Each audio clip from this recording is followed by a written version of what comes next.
Hello,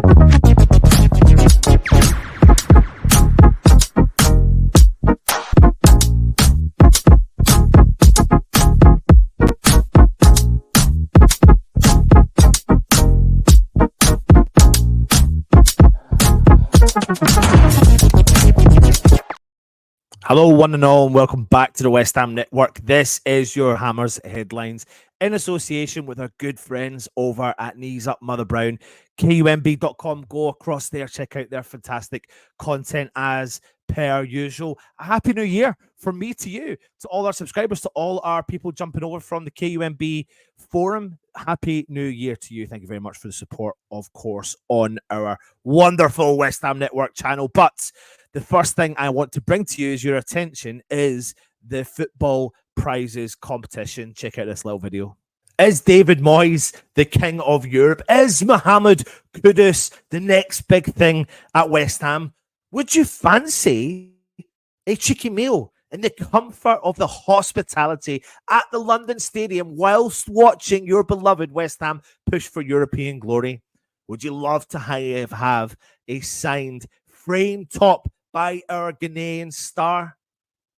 If you've answered yes to all of those questions, then you will want to listen on and hear what we have got to say from you, because football prizes are back in connection with the West Ham Network.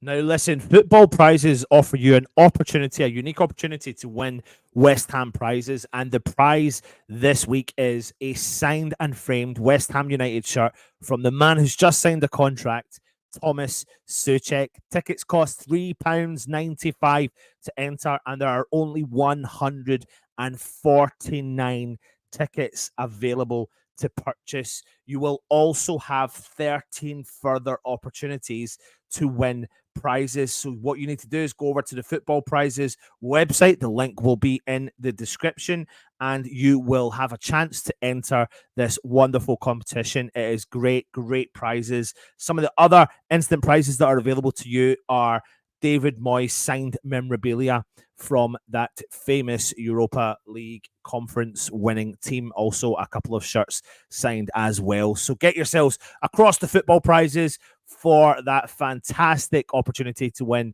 some wonderful prizes, of course.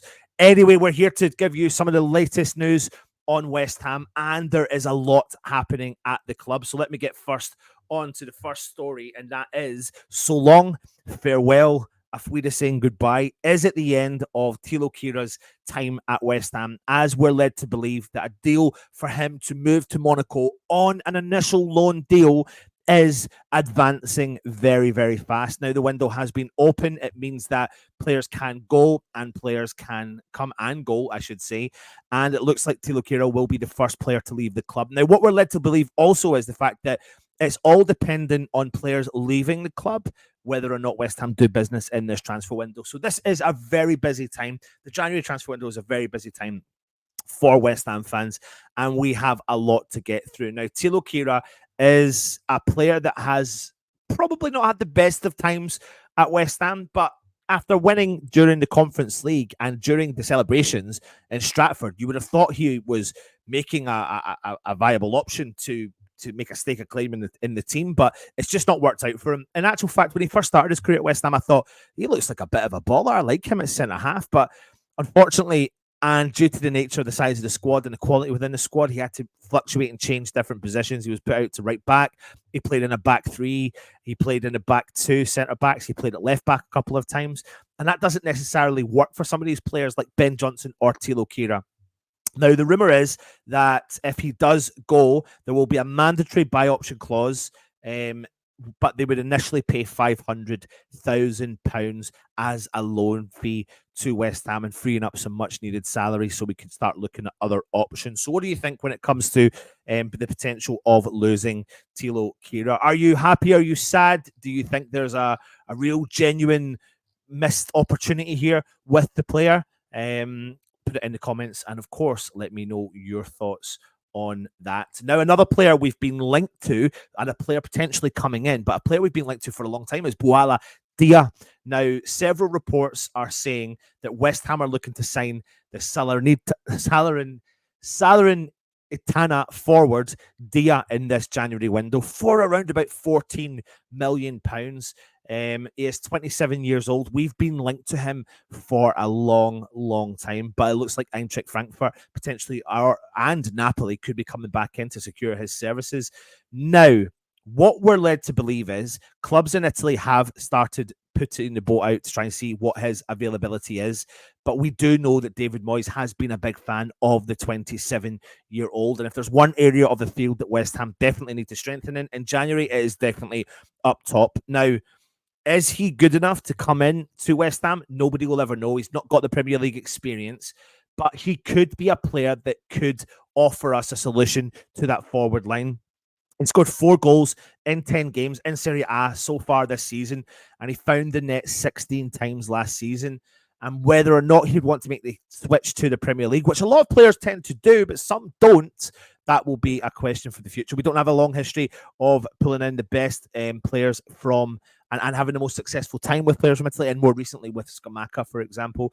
But, 13, 14 million pounds maybe doesn't seem like a bad deal for West Ham to bring in a player that could offer us an option going forward as well. Anyway, there is another one for us to talk about, and this could be a player called Naif Aguerd, who, of course, is over at the AFCON. Now, he's been missing for a few games, but Fabrizio Romano is saying that Saudi Arabia clubs are coming and sniffing around Naif Aguerd. Now, there was a lot of interest in him back in in the summer window.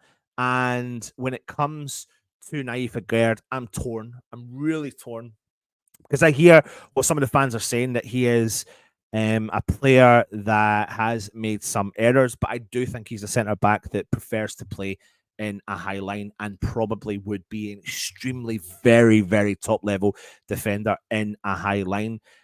But the issue is we don't ever play a high line and we play a low block, and therefore it doesn't suit his style of play. In actual fact, I think sometimes necessarily our defence technically struggle quite a lot with that style of play because he's a ball-playing centre-back and clever on the ball. Now, he is a big player that David Moyes likes.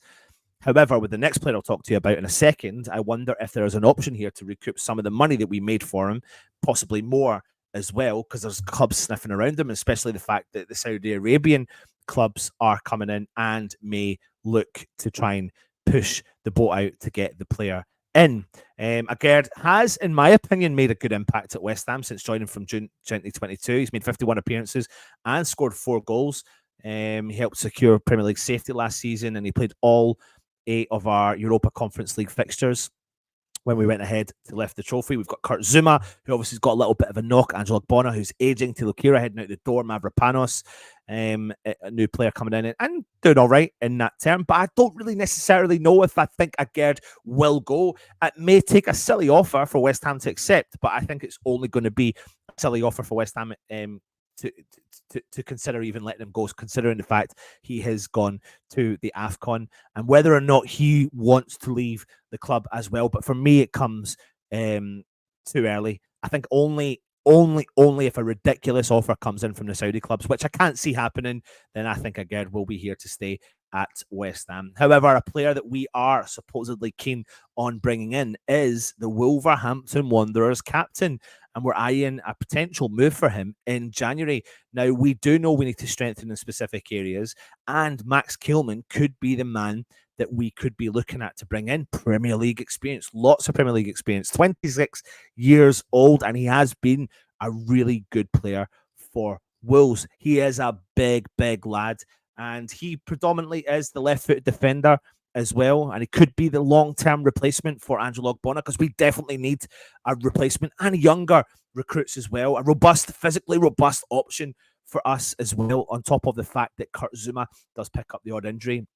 Now, in the Premier League last season, Kilman averaged 1 tackle, 4.5 clearances, and 2.5 successful aerial duels per game. And he's improved in all of those categories so far in the Premier League standings this season. And he stands at 6'4". He's really strong in the air, and he is a very, very good leader. He does have Craig Dawson you know, maybe chatting to him in his ear and saying, listen, it's a great club. You never know. I think this one could be a very good option, and he ticks a lot of boxes by being Premier League proven as well. So let me know your thoughts on all of the players that I have mentioned there. Potentially a few outs and a few ins. Is it one in, one out at the club? Who bloody knows when it comes to West Ham? We'll have to wait and see. But make sure you do go check out our good friends over at Knees Up Mother Brown, KUMB.com. Hope you've enjoyed the little transfer rumours. Loads of stuff coming your way. Check out tonight as we bring back the old school hammers, and lots of exciting stuff coming for you for the new year. Take it easy, and of course, come on, you irons.